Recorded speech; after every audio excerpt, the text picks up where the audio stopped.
Hello, and welcome to the Navia Benefit Solutions COBRA tutorial. By the end of this short training, you will be able to generate both types of COBRA notices, feel comfortable pulling reports through portal access, and you will have guidelines for reconciling with each insurance carrier based on the monthly COBRA remittances.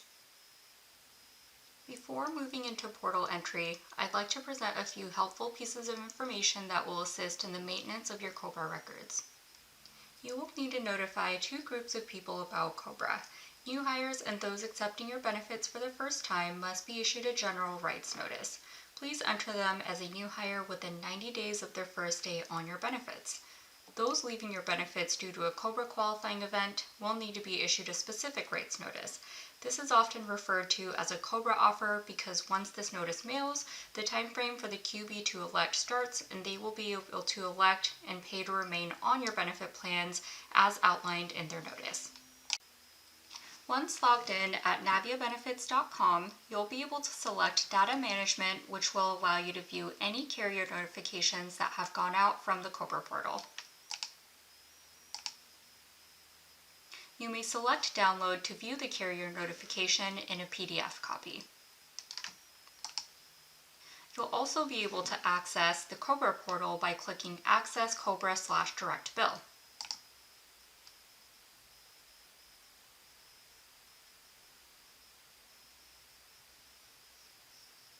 I will first go over how to generate a general rights notice.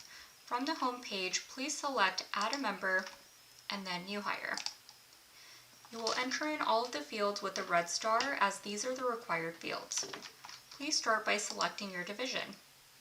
Your divisions will be listed, or if you do not have divisions, you will see just your company name. Please select your company name or the division that applies to the member that we're entering. Once all of the information is filled in, please scroll down to the bottom and click Add Member. You will not need to click on any of these checkboxes as they are already preset. Once you see green text indicating that the member has been added successfully, a notice will mail out the next business day. I will now click on Qualified Beneficiary and we will begin a full COBRA offer. Once all of the required fields are populated, please scroll down and hit Continue to move on to the next step. When asked, has this member already been offered COBRA, please select No. And then we'll come up here for the event category for an employee level event. Please highlight the employee and select one of the following reasons why this employee is being offered COBRA. Please enter the event date and the date of hire or enrollment date. Then press Save and Continue. On the Plans page, I will add all of the plans that this qualified beneficiary had at the time of their event.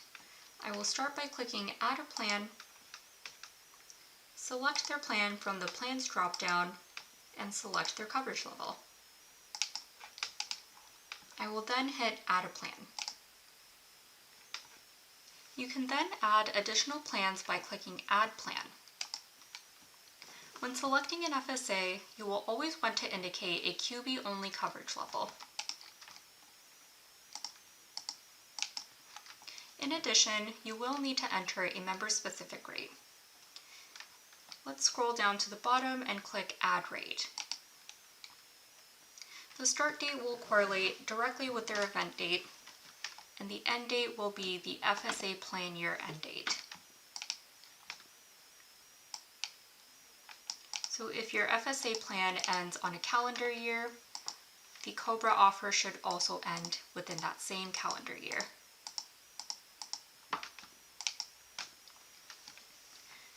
The member-specific rate will be the remaining difference between their elected and contributed amounts divided evenly among the number of months left within the FSA plan year.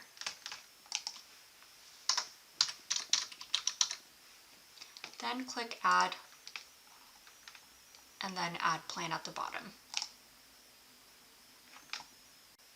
Once all of your plans have been added, we can hit Continue.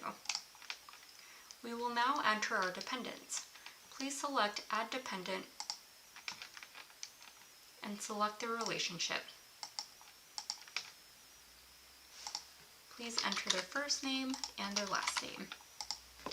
You'll notice that social, date of birth, and gender are not showing as required pieces of information. However, these pieces of information are helpful to have when you are submitting eligibility updates and requests on the carrier level. Please provide this information if you have it. I will then select all of the plans that this member has access to based on the coverage levels. Click Add Selected Dependent Plans, and then Add Dependent to save. If you need to add additional dependents, you can do so by repeating these steps by clicking Add Dependent. Once completed, hit Continue. You may add a subsidy by clicking Add Subsidy Schedule. You may indicate a time frame, amount, and benefit that your company will be paying for when subsidizing a QB's COBRA. A QB must elect to receive the subsidized coverage, but they will be only paying for coverage once their subsidy has expired.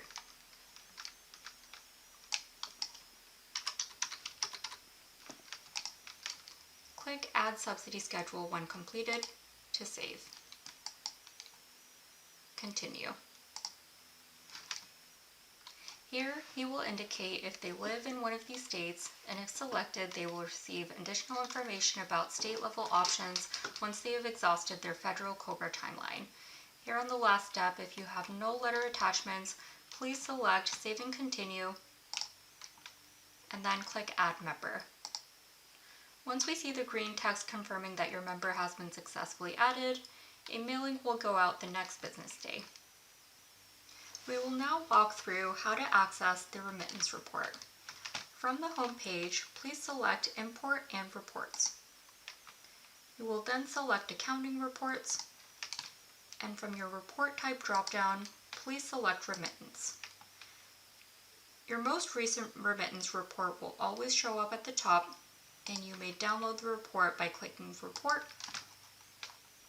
and then Run Report at the bottom. Once you see the green text up at the top, you will go over to the job queue, refresh your page once or twice,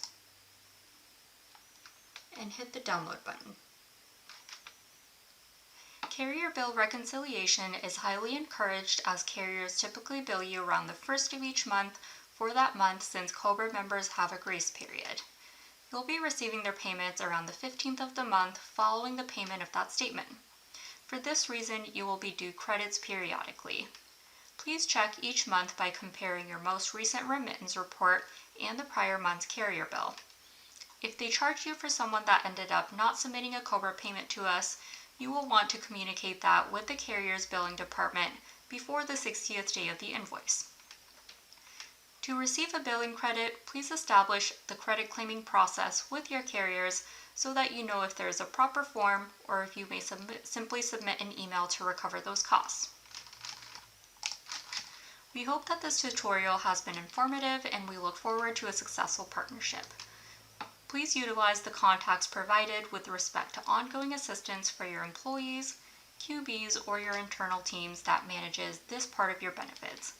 Please let us know if you need any help, and we're always happy to assist.